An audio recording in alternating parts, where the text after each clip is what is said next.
Okay, so while others are adding things to the chat, so Dele, let's come to you. How can we prepare for this future of work? And let's discuss that. Thank you very much. I was also looking into the chat. I saw that Michelle talked about essential skills. So the skills that are essential for the future of work is part of how we prepare. I saw that Olubinga typed learn and relearn. And in fact, I would say we also need to unlearn because some of the things that we had learned before may not actually serve us into the future. And what this is actually boiling down to is the adaptability piece. So if you look at today's topic, we talk about the future of work and the fact that we need to adapt or become outpaced. So that means that adaptability, like when we talk about what Michelle mentioned there about essential skills, we know that the skills that will support the future of work will be somewhat different or would have to be a little bit elevated for us to be able to cope with that new feature that we're talking about. So we need to adapt.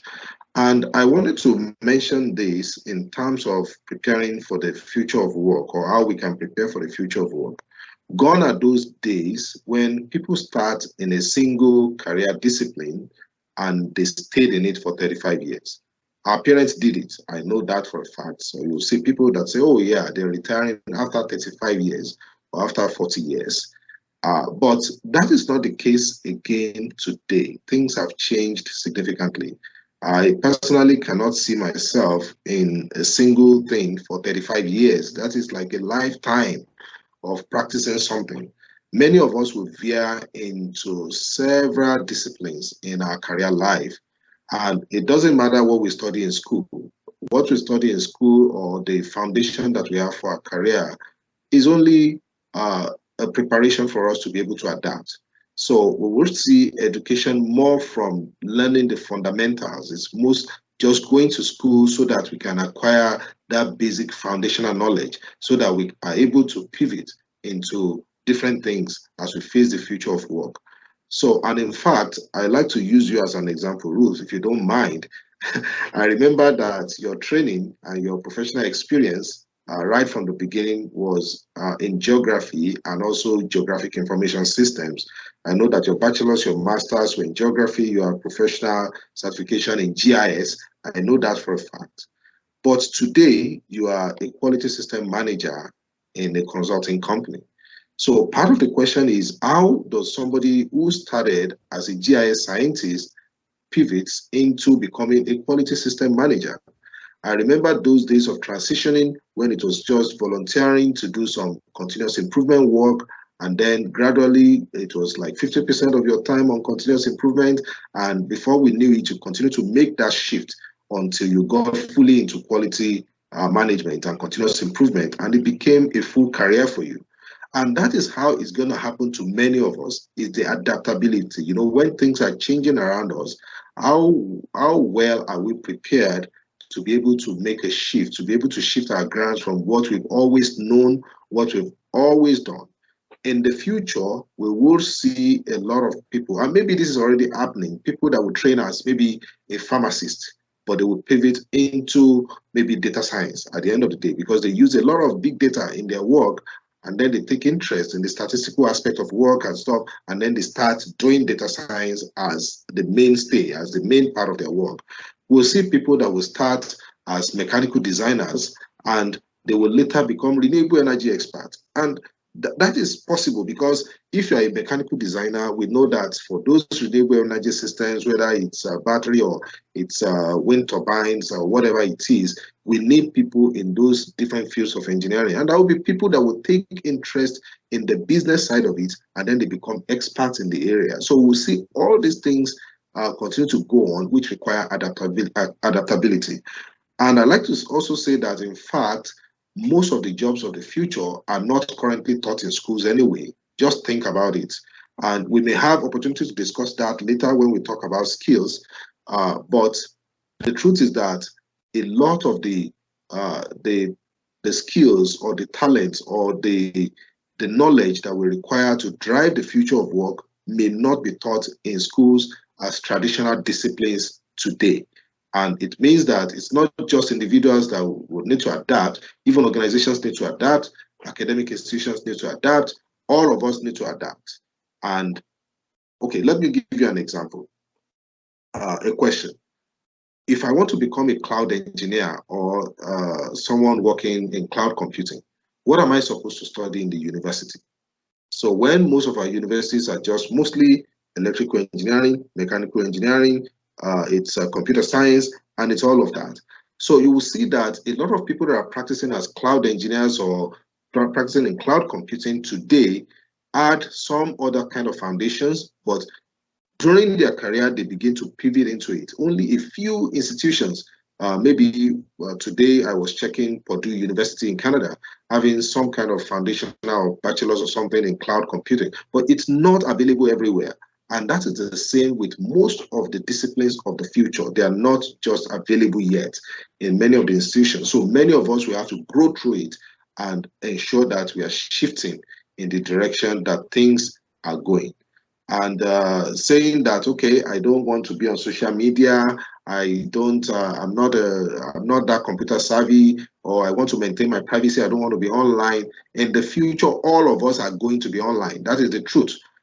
You are saying that you don't want to be on LinkedIn or Twitter or all these things because the profession or the job that you are doing does not require that you must be there. But in the future, we know that even if you are looking for a job, if you are not online, you're not going to find any, because all of the jobs will be advertised on those platforms. And that is how the future is going to be. So I want to say, to prepare for the future of work, adaptability is key, and all of us must focus on it. I think I should give other people opportunities to contribute. Thanks. All right, thank you, Dele. I didn't realize that I'll be put on the odd spot like that, but thank you for using me as an example. So I think I would like other people that might want to say something about that to chime in. And the last thing you said there about looking for a job, I remember this past week, I was having a conversation with someone and they said they usually, when it comes to tender job for construction, infrastructure, they used to put it in the newspaper. That's where the contractors will go and find a tender. But now if today you are a contractor and you need to build anything, you better know how to surf the web and go to places like Merck's, go to places like Beats and Tenders, go to places like Ariba, SAP, and all that. So this future of work is going to impact all of us in diverse ways. And we just need, like everybody mentioned in the chat and what Dele have said, to be prepared and be open-minded, right? We just have to be open-minded and not be, this is how I've always done it. You might be outpaced before you know it. So thank you, Dele, for that contribution. And for those of you that typed in the chat, thank you for adding your voice to this topic. To know, oh, I see Vern's hand is up. Let me recognize Vern and go ahead, Vern. Thank you, Ruth. Dele, I just had a comment as I'm, examining my own career, and I've got a long, long rear view mirror to look at my career. And one thing I think is absolutely critical to the future of work is, as you were mentioning, universities, whether I took mechanical engineering, I took my MBA, all sorts of other stuff. But I think we all have to learn at a young age to learn and to love to learn, because 5 years from now, and I advise my students that I teach, basically what you're learning maybe isn't obsolete, but you, as you were saying, have to adapt and shift. And I got my engineering degree about 30, 40 years ago. If you come out and think the world's going to be stagnant and you don't have to be agile, that old comment about a VUCA environment that's volatile, uncertain, complex, and ambiguous, that you need to learn to love to learn and continually adapt. And it concerns me when I see students, I got my engineering degree, I'm done learning.